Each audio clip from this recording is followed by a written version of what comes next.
Hello, everyone, and welcome back to the 425 show. We have an incredible episode for y'all here today talking about how threat actors perform phishing and token theft attacks using Evil Jinx with some amazing guest speakers, Jasmine Edwards and John Flores. This is a live show, so if you are with us live, please feel free to pop your questions in the Q&A portion, and we will get to those at the end.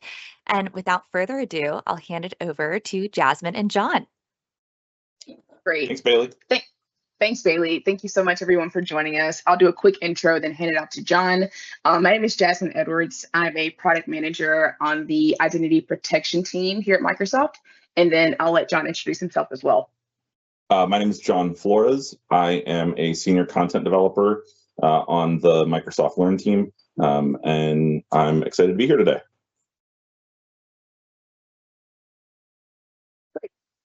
So in today's session, we are going to cover what Evil Jinx is, what an adversary in the middle attack is. You'll hear me reference that as AITM. We'll do a quick demo of the adversary in the middle attack, and then we'll cover what are phishing resistant auth methods and why it's important. Great. To kick us off, what is Evil Jinx? So Evil Jinx is just one of many accessible frameworks that attackers use to perform AITM attacks. And it's so simple, anyone can set it up in a matter of minutes on any publicly accessible provider. So for our scenario, we used an Azure virtual machine, but there are other services that do exist that can provide the same capabilities that have been in the news recently. They have been referred as Mamba 2FA, which is a subscription service that can be used to create the same framework as Evil Jinx is, but for a price. So there are many frameworks that you can assess this attack type with. So how does an adversary in the middle attack work? In the next screens, we're going to walk through the stages of how attackers phish a user to steal their credentials and the session token. So we start off with the attacker. He obviously wants to perform an AITM attack in the first stage of this. The next step of this attack is to build or rent an infrastructure to perform the attack against specific legitimate websites. This is where the attacker can build out Evil Jinx, or like we mentioned earlier, can rent a service like Mamba 2FA.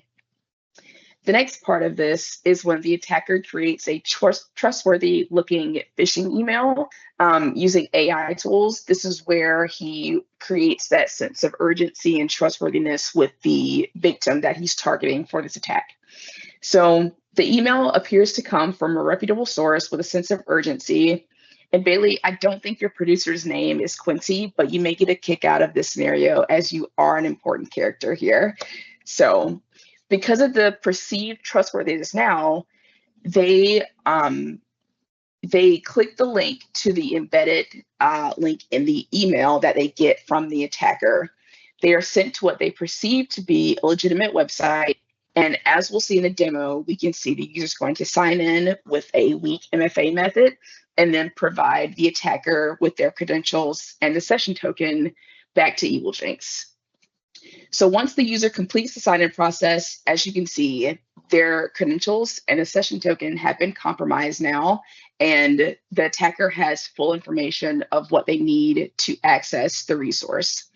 The attacker is able to then reuse their credentials to replay the session token that has the valid MFA claim in the token, so they can now bypass MFA on the legitimate website to access the resources. And now they've been granted access to the website for gaining access to those information. So now we'll look at two sites. And Bailey, can you take a look at these and tell us which one of these that you think is malicious? I'll give you about 8 seconds to take a look at both sites. Oh my goodness, I feel like I need my glasses on for this. From first glance, it's very difficult to tell, especially without glasses on. I have a feeling it has something to do with the URL that you're showing, maybe some slight visual differences. Can you reveal to our viewers what that would be? Of course. So you're definitely spot on and going in the right way. It is the site on the left that was malicious. Now, you're looking for the correct things that an attacker would want a good user to miss. So is anything misspelled? Does it have the lock icon that we've been telling people for years now that means you're on a secure website? And it's branded appropriately, so you wouldn't be able to tell like, oh, this is not a legitimate Microsoft website. So as you can see in the URL on the screen, you can see that the URL is the most obvious incorrect part of the website. So you can see login.microsoft.com.attackersdomain.domain. However, on the mobile device, you can't really see it because it's been so minimized to where you're on a smaller screen. So with the proliferation of mobile devices, we need to start thinking about how users might see this on a small screen to make them realize and, you know, take us a few minutes to know that they're not on a legitimate website. So now, next step is we're going to write an email, and John's going to walk us through how an attacker might use AI to write a phishing email for a user. John, I'll hand it off to you. Thanks, Jasmine. So let's think like an attacker and use the tools that are available to us in the world today. So let's use AI, and we're going to ask our favorite AI tool of choice to write us an email that sounds important and urgent that we would maybe send to someone to review a document in Microsoft Word Online. So Bailey, our chief cybersecurity storyteller, who the attacker is mimicking, has sent this email to Quincy, asking Quincy to review this critical document for the 425 show recording that they need to review, that it's really important that they look at it. They need to focus on accuracy, completeness, clarity, comment, provide suggestions, and they need to do this by December 18th. And I think today is December 18th. So Quincy gets this message and realizes that they missed it, and they click on that link. So what happens here? This is a social engineering attack. This is phishing, and they're using a combination of a phishing link that they're sending through email and our back end of EvilJinx. So we've met Quincy. Quincy is our user that the security teams just absolutely hate. No matter how many times we tell them, please check the link before you click on it, it's not really coming from the real person. Make sure it's from the real person that you expect it to come from, that it's not coming from some weird email address. But Quincy, Quincy is on LinkedIn. Quincy broadcasts everything about his life and connects to every person who sends him an invitation. The attackers love him. Our security analysts, they really can't stand him. So let's see what this looks like when Quincy clicks on the link. So Quincy has clicked on the link here, and Quincy's going to sign in using his username and password. The site appears to be legit to him. All the elements look and are branded appropriately. He uses his username and his super secret, really long, complex password that we've trained him to use. He does MFA using an SMS message, which is a weaker method, enters the code as we've trained him to do, and he's signed in to what appears to be Microsoft 365. In reality, on the left, we can see that we have captured Quincy's username, my super secret password, 1234 exclamation point, and his MFA token. Little does he know he has been phished. Jasmine, can you explain a little bit more about what we've captured here? Absolutely. So this next screen is going to be what we get back from EvilJinx. There are a few pieces of this that can be a little, confusing, but I'll just point out the most obvious incorrectness of this whole thing. So we get back the usernames, the passwords, and the tokens that include MFA, a successful MFA in the session token that the attacker can then go replay. So now the attacker has access as Quincy now, so they can do several things to bring down an organization. They can establish persistence by adding their own MFA methods. They can deny the real Quincy's access by revoking his credentials and then establishing their own, which is, really something that we want to highlight here as the biggest problem. And then they can also perform better reconnaissance because they have access to the entire environment now. Now, potentially, Quincy can be an admin here as well. So he may have elevated access with major privileges to these types of resources that the access now is in the hands of the attacker. So with this, this is a problem that now Quincy is going to be a risky user in an environment now. So the industry, once Evil Quincy has infiltrated a system like this, our security defenses have failed. All of these things that we get back from Evil Jinx, it sets the path for the fake Evil Quincy to phish more people with. And then to get more information from other people, they phish the next person, and then so on until they go get what they want and what they're looking for in that environment. So it's very dangerous in types of attacker in the middle or adversary in the middle attacks here. We've come to realize that traditional MFA methods are not enough, and Microsoft is helping customers address this with what we call phishing resistant auth methods. So we'll cover these types and go over really why phishing resistant auth methods are so important. So we'll go right to the next slide here that we've had prepared. So going over the types of phishing resistant auth methods, they are going to be passkeys in the Microsoft Authenticator app. They're also FIDO2 security keys, Windows Hello for Business, and then certificate-based authentication methods. Also, for our Mac users, there is Mac OS platform single sign-on that is currently in preview. So we'd be happy to share more information about that for our Mac users also. And then these phishing-resistant methods are credentials that are cryptographically secure, and then they're also tied back to a specific user's account on a specific website or application. So phishing-resistant methods are tied to a user and cannot be phished or replayed on another website or application for that. Thank you for that overview, Jasmine. And Jasmine and John, incredible demo. Really fantastic that we got to see this. I do want to also let our listeners know we are live. And so Jasmine and John are able to hear your questions. So if you have some, please feel free to pop them in the Q&A portion for the chat. But I very selfishly have a few that I think we should underscore for our listeners here. So Jasmine, I know you were talking about phishing resistant methods. So I just want to drive some clarity here.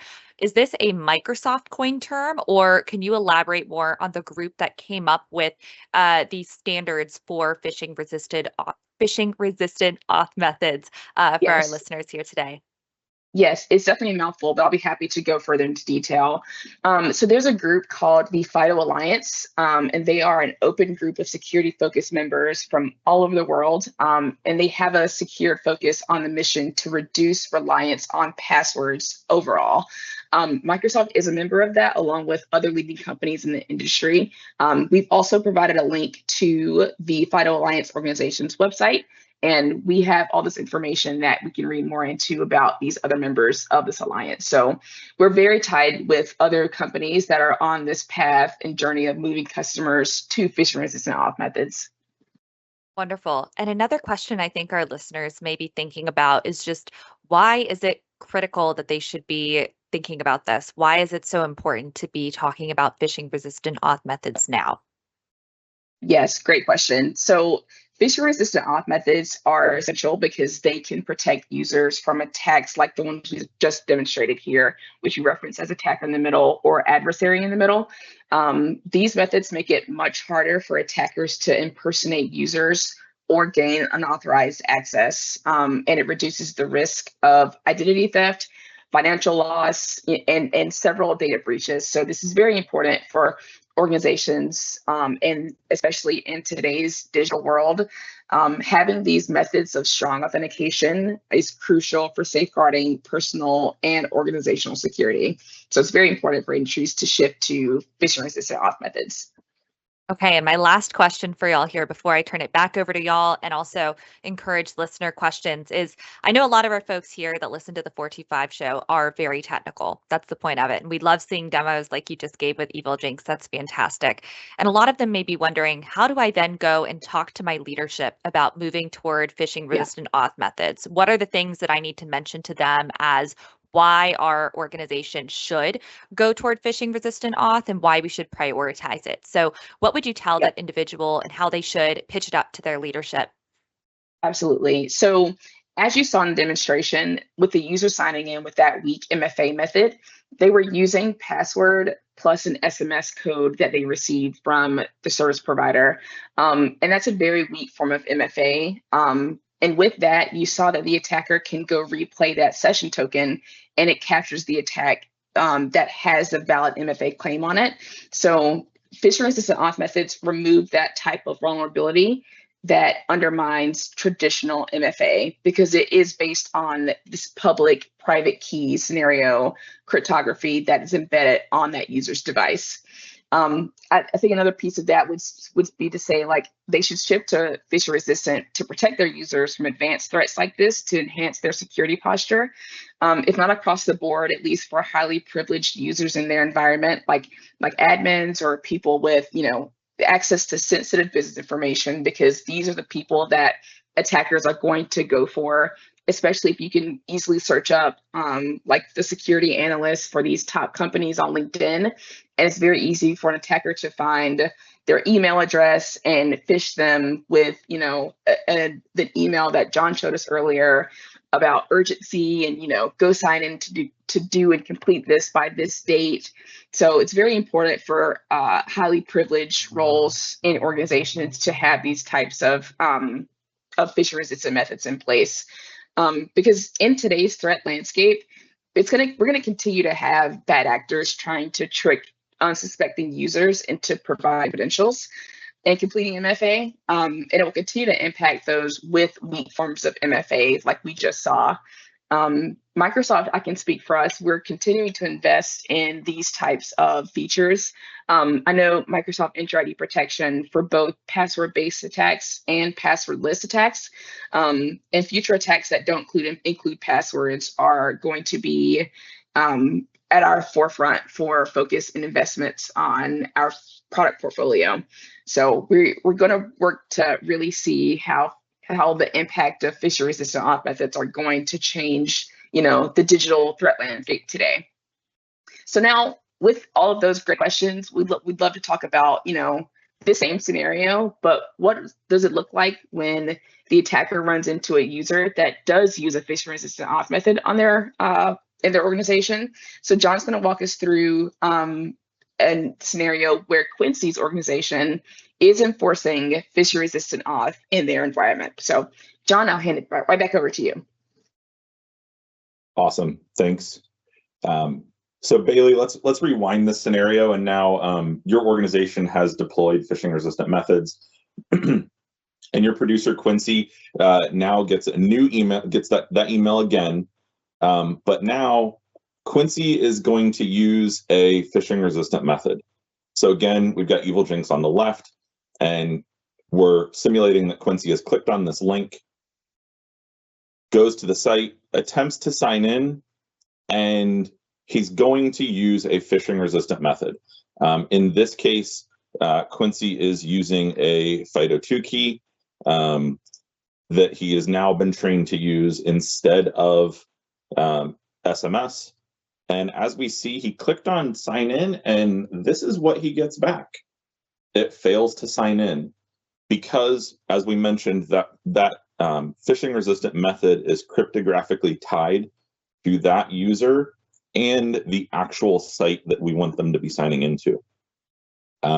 So in this case, he's unable to authenticate, and he is in a much more secure posture. Jasmine? Thanks, Sean, for showing us that scenario. This is awesome to see how that phishing-resistant auth method just completely made the attacker blind. So as we saw, the only information you can sort of see on the left screen is our EvilJinx setup. And you can see that the only property that was given back to the attacker was the user agent string.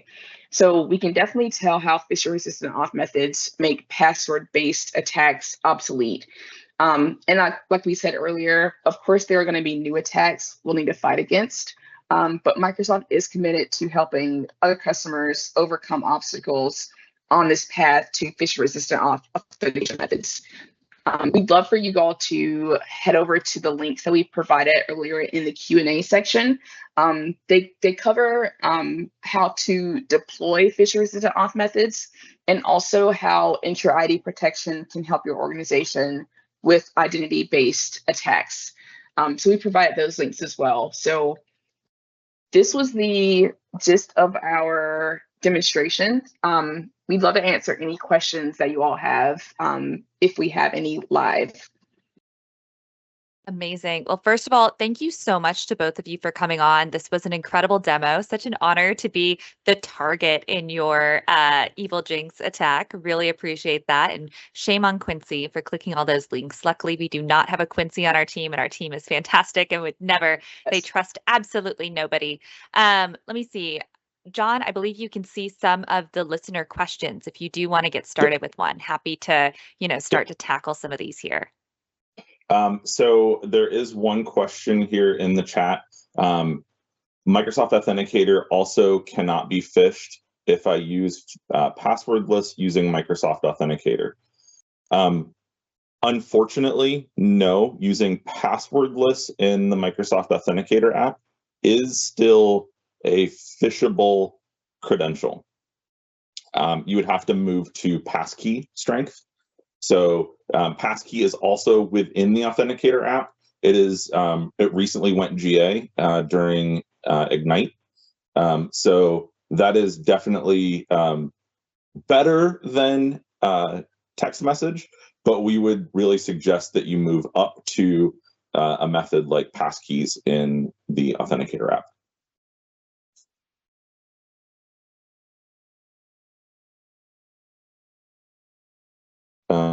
I see another question here. Is there anything we can do now to protect ourselves while we deploy phishing-resistant MFA? I would suggest it's going to be a lot of end-user training.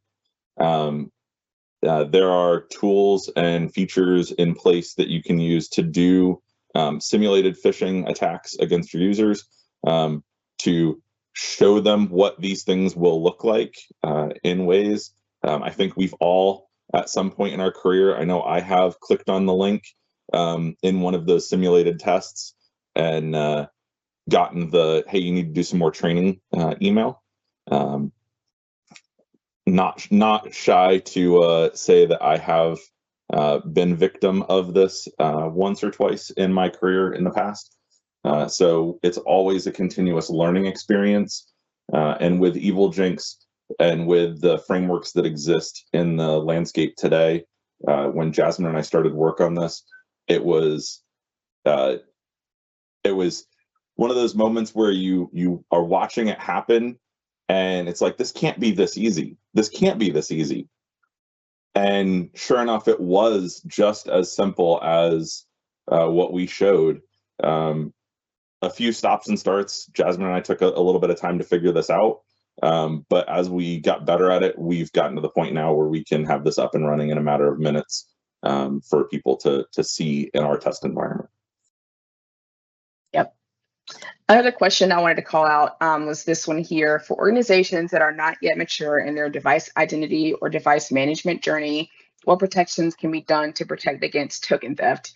I do want to call out a new detection that we recently deployed in partnership with Microsoft Defender for Endpoint. it's referenced as Attack in the Middle, and we partnered with them to launch a new signal in identity protection that identifies these types of attacks by capturing the reverse proxy connection that EvilJinx creates with the legitimate website. So there is information on how to deploy Defender so that you can utilize that detection and have it triggered in your environment when an attack in the middle detection or attack is identified. So I will also try to find that link here, and ones that are more sort of executive friendly for those who want more information on that.